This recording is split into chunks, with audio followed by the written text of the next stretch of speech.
Not Your Typical Dragon by Dan Barrell, illustrated by Tim Bowers.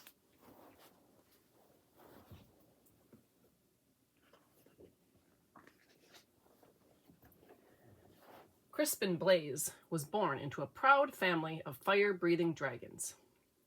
"Every blaze breathes fire," explained his father.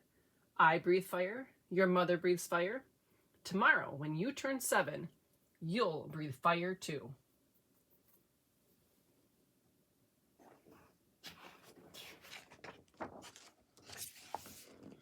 The little dragon imagined all the forests he would burn down. He dreamed of all the castles he would destroy. He also considered boiling water to make tea, but he didn't tell his father that. The next day, Crispin sat among his family and friends as a big cake was brought to the table. "Who will light the birthday candles?" his mother asked. "I will," declared Crispin. He could feel a tingling inside his tummy, but when he opened his mouth, fire did not come out. Whipped cream came out. "Crispin," shouted his father, "dragons breathe fire." "What will the neighbors think?" wondered his mother. "I love whipped cream," said his little sister Ashley. The little dragon was whisked off to the doctor the very next day. "Please fix my son," demanded Crispin's father. "What seems to be the problem?" asked the doctor. Crispin opened his mouth and breathed, but fire did not come out.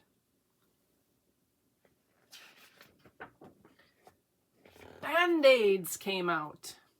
"I see," said the doctor gravely. "Dragons should breathe fire," insisted Crispin's father. "We were low on Band-Aids," mumbled the nurse. The doctor sent Crispin home with medicine. He swallowed 2 teaspoons before going to school. "It will help you become a real dragon," said his father with a wink. After school, Crispin joined his first fire-breathing practice. One by one, little dragons aimed their fiery breath at stacks of logs until they burst into flames. Crispin stepped up confidently. He could feel the medicine bubbling in his belly. But when he opened his mouth, fire did not come out. Marshmallows came out. "Dragons breathe fire," yelled the coach. "Isn't that right, class?" The other dragons didn't answer. They were too busy looking for pointy sticks for marshmallow roasting. "I guess I'm not a real dragon," Crispin thought. He worried that his family would be disappointed. So he ran away from home.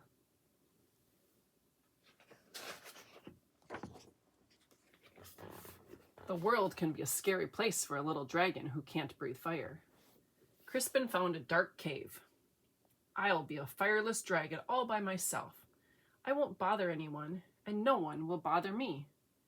An hour later, he had a visitor. "I am Sir George," squeaked the thin, shiny knight. Show yourself, dragon." Crispin shuffled out of the cave. The thin, shiny knight held up his thin, shiny sword.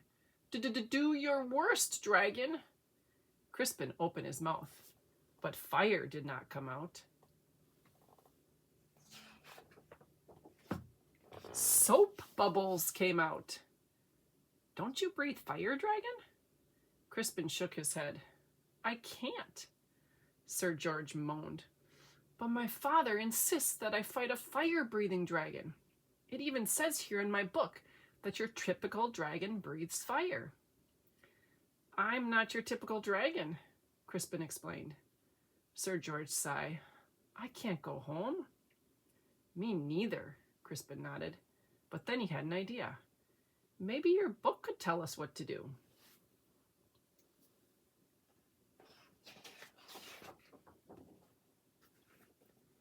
Of course, Sir George searched through the pages. "It says it's probably just your diet." Sir George fed Crispin spicy curry, scorching chili, and blistering salsa. Crispin opened his mouth, but fire did not come out. Red party streamers came out. "At least they're the right color," said Sir George kindly. Sir George searched through the book again. Aha! It says it's probably your attitude. Sir George showed Crispin how to look mean and angry enough to breathe fire. Crispin opened his mouth, but fire did not come out. Soft, cuddly teddy bears came out. Said Sir George. We may have taken a step backward. It's no use, Crispin sighed. I'm just not your typical dragon.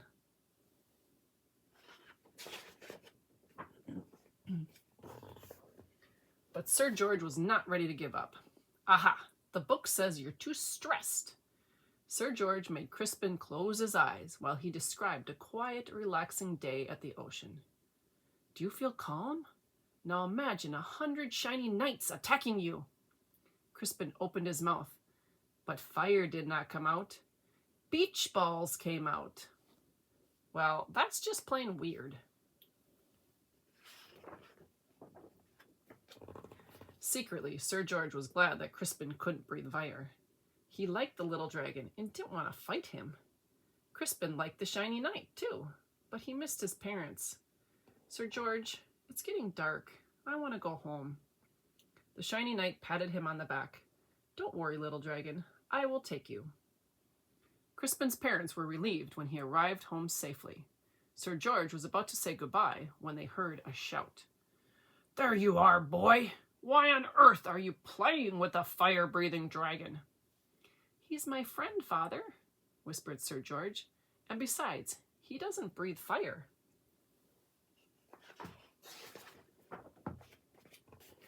A dragon that doesn't breathe fire? That's the silliest thing I've ever heard. The shiny knight laughed. Crispin's father stormed out of the house. My son is not silly. He may not breathe fire, but I certainly do.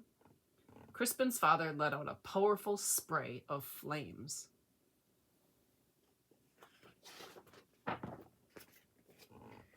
Do your worst, dragon, declared the shiny man. But then the flames scorched the lawn.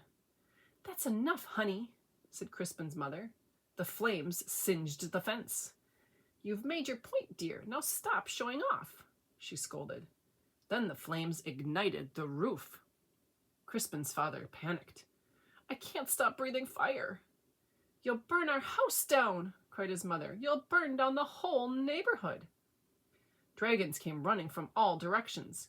They knew how to start fires, but no one knew how to stop them. Crispin suddenly felt a tingling in his tummy. He felt a bubbling in his belly. He opened his mouth. But fire did not come out. A gush of water shot out. Crispin aimed the water at his father's flames. He saved his home, and he even saved the shiny man, who wasn't looking so shiny anymore. Hooray for Crispin! Everyone shouted. On Crispin's next birthday, there was a big party. Family and friends came from all over the land. Sir George and his family came too. Lots of dragons were dancing. Crispin stood with his mouth wide open. Fire still did not come out. Music came out instead. Your son, said an old uncle to Crispin's father. He's not your typical dragon, is he? No, replied Crispin's father proudly. My son is something special. And then he jumped up and danced to Crispin's music too.